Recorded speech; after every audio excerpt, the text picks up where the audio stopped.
People at the shooting range believed they had already seen everything. Professionals, hobbyists, even wannabe action heroes. But no one expected a quiet old woman who walked in that morning, wearing a faded sweater and carrying a worn-out canvas bag.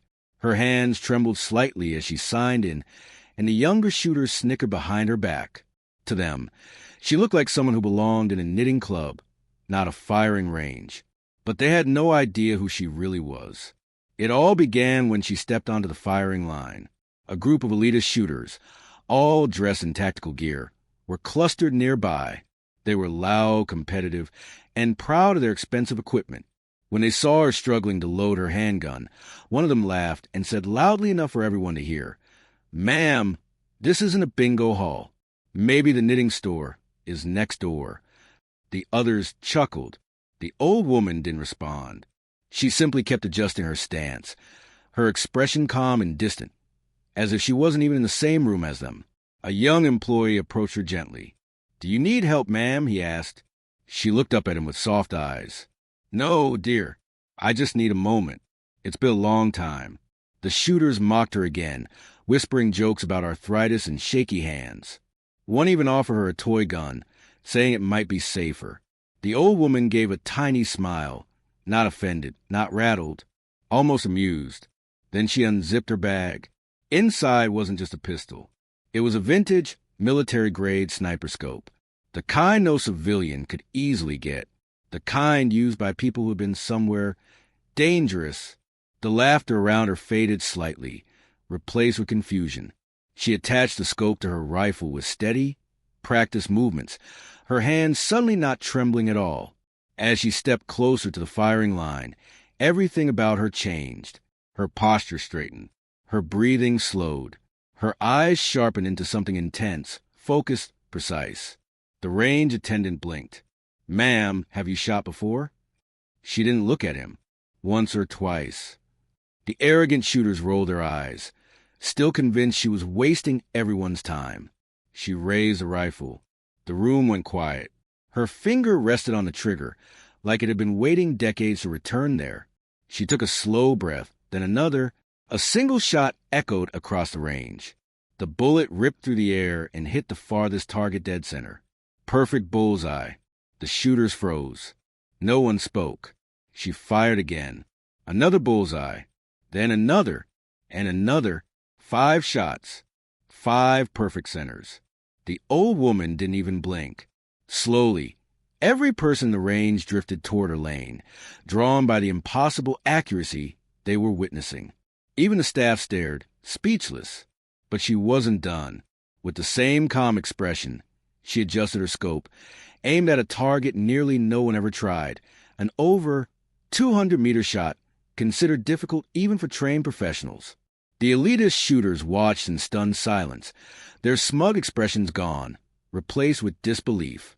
She fired. A tiny hole appeared exactly in the middle of the target. The room erupted with gasps.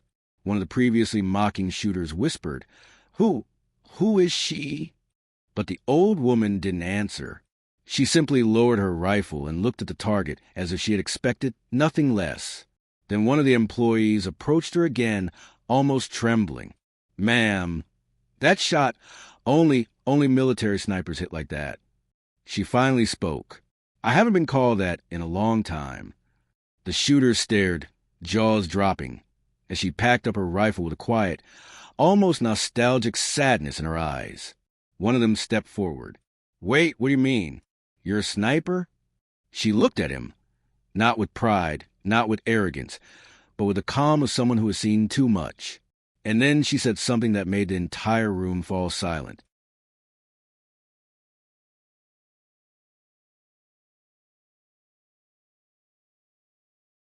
She looked at the young man who had mocked her earlier, her gaze steady but strangely gentle.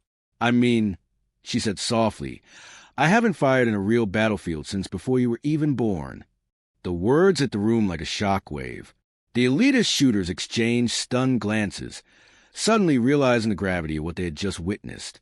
The man in tactical gear, the loudest of the group, took a small step forward, swallowing hard. You were military?" he asked, his voice no longer arrogant. She gave the smallest nod. not just military. The range fell into absolute stillness. Even the faint hum of the ventilation seemed to quiet down, as if the building itself wanted to hear her next words. The young employee hesitated. "Ma'am, were you Special Forces?" Her eyes softened, touched with old memories that were equal parts pride and pain. "Not Special Forces," she said. "Sniper Division. Long-range reconnaissance. My unit called me Eagle." The shooters froze. Everyone knew that nickname. The world had whispered about a mysterious sniper during an old European conflict, one who had taken impossible long-distance shots, saving entire squads with accuracy no one else could achieve. A ghost, a legend. Some believed she was real. Others thought she was just a story. And now she was standing right in front of them, wearing a simple sweater and carrying a beat-up canvas bag. The young man who had joked about giving her a toy gun now stepped closer, his face flushed with embarrassment. I'm sorry," he said quietly. "I didn't know." She smiled kindly. "Of course you didn't. I didn't come here to be known." The range manager approached her with wide eyes. "But ma'am, if you're that Eagle, why come here? Why today?" The old woman looked down at her rifle, running her fingers gently across the metal as if it were an old friend. "Because I made a promise," she said. "And today it was finally time to keep it." The shooters leaned in, curiosity burning in their eyes. "A promise?" one asked. She nodded. "Someone I lost, someone who mattered. We promised we'd practice together every year on this day, no matter where we were in the world." Her voice wavered ever so slightly. "And when they didn't come home, I stopped coming too." A deep, heavy silence filled the room. One shooter whispered, "You came today because—" She took a long breath. "Because after all these years, I realize keeping the promise doesn't mean they have to be here. It just means I remember." Her eyes softened, and for a moment, her age seemed to melt away, replaced by the strength of a soldier who had carried decades of grief with dignity. The loudest shooter, now humbled, quiet, and grounded, looked at her with genuine respect. Can you teach us?" he asked. "I mean, if you're willing. We clearly have a lot to learn." The old woman lifted her gaze to him. "Maybe," she said, "but lessons aren't free." He nodded eagerly. "Anything. Name it." She smiled faintly. "First lesson," she said, "never underestimate someone because of how they look." The shooters nodded, all of them taking her words like sacred instructions. But then she glanced down the firing range. "The second lesson, that one will be harder." One of the shooters stepped forward. "What is it?"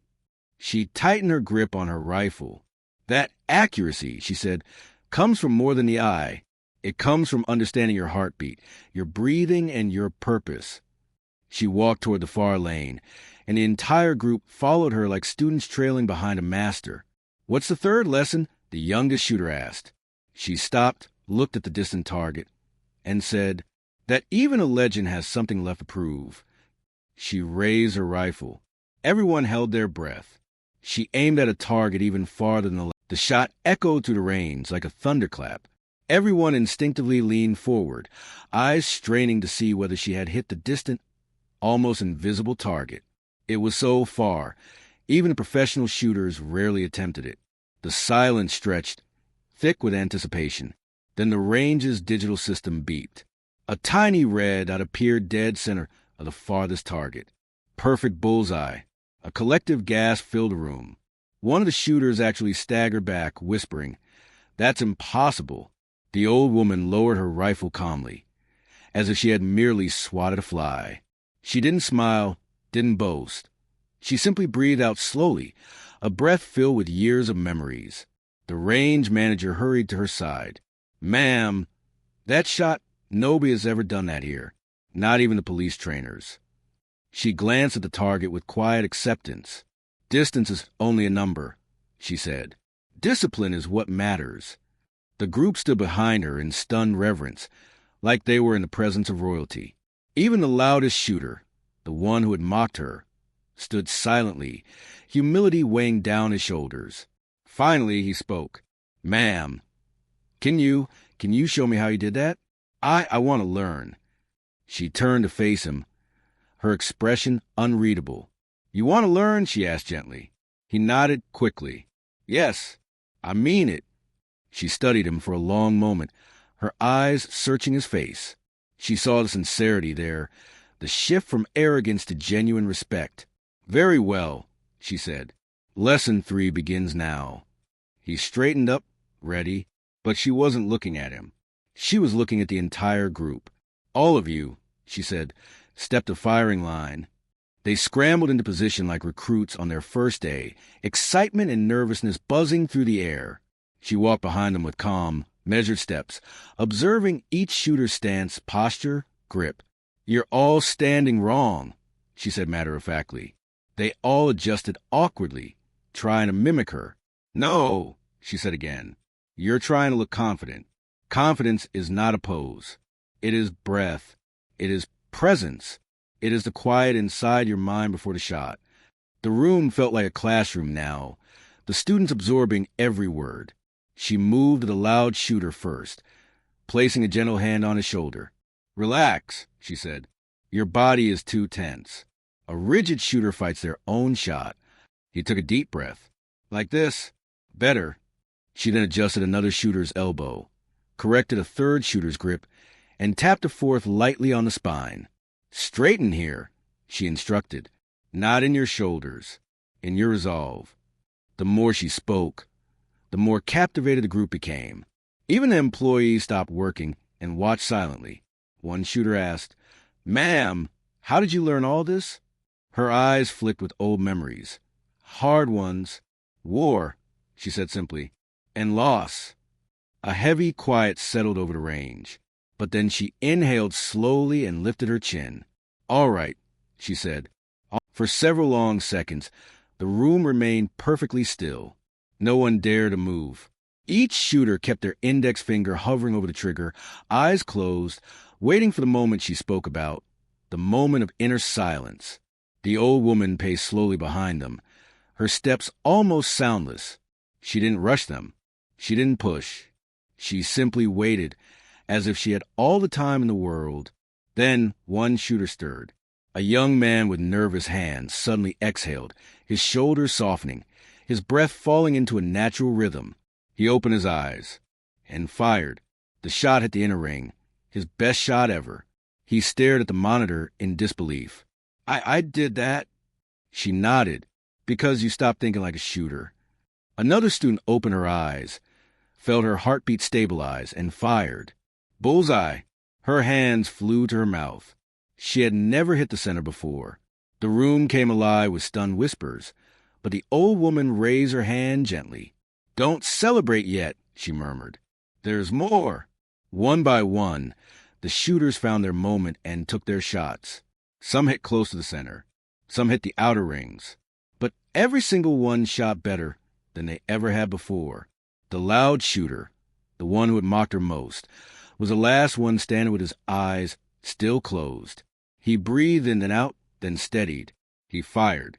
His bullet struck the center ring, not perfect but solid. He stared at the screen with trembling hands. That's the best shot I've ever taken. She placed a gentle hand on his shoulder. That is because it is your first honest shot. What do you mean? He whispered. She walked around him and faced the whole group. Most shooters come to these places to prove something. To themselves. To others. To someone who isn't even watching. Everyone listened, breathless. But skill, she continued, is not born out of pride. It is born out of purpose. She looked at the young woman, who hit her first bullseye. You shot well, because you stopped trying to impress. She looked at the nervous young man. You shot well, because you finally trusted yourself. She stepped closer to the loud shooter. And you shot well because for the first time today, you were not trying to be the best. You were simply trying to be better. The room fell silent again, but this time it was a peaceful silence, a deep, absorbing quiet filled with understanding. The loud shooter swallowed hard. Ma'am, can I ask something? She nodded once. Why did you really teach us? After the way we treated you? The old woman paused. She looked at her hands, hands that had once held a rifle not for sport, but for survival, hands that had saved lives and taken them, hands that had waited years to return to a firing line. Because, she said softly, I know what arrogance can lead to, and what humility can create. One shooter asked, What do you mean? She sighed. A quiet, heavy sound carrying stories none of them could imagine. Once, long ago, the room froze at her words. The shooters exchanged confused, uneasy glances. Everyone wondered what she meant by a target that isn't paper. The old woman walked slowly to the far end of the range. For a moment, she simply stood there, hands resting on her rifle, as though weighing something deep in her heart. Then she turned back to them. I'm not talking about shooting at people, she said gently. War is not something to glorify. It's something to survive. A wave of relief washed over the group. But in life, she continued, your target will often be fear, doubt, weakness, pride. These are harder to aim at than any bullseye. The loud shooter swallowed. So the lesson is discipline? She shook her head. No, the lesson is responsibility. She said the word with such gravity, it silenced the room again. The power to hold a weapon, she said, is the power to change a moment or end one. Skill is nothing without judgment. Accuracy means nothing without restraint. One of the young shooters whispered, You mean you want us to become better people, not just better shooters? She smiled softly. Exactly. She stepped closer to the group and placed her hand on the loud shooter's arm, the very person who had mocked her before. You, she said, have good instincts. But instincts are dangerous without humility. Learn humility, and you'll become someone worth teaching. He nodded, tears quietly gathering in his eyes. I will, ma'am. I promise. She moved down the line, giving each shooter a brief word, a quiet nod, a small correction, but more importantly, a sense of purpose far beyond hitting targets.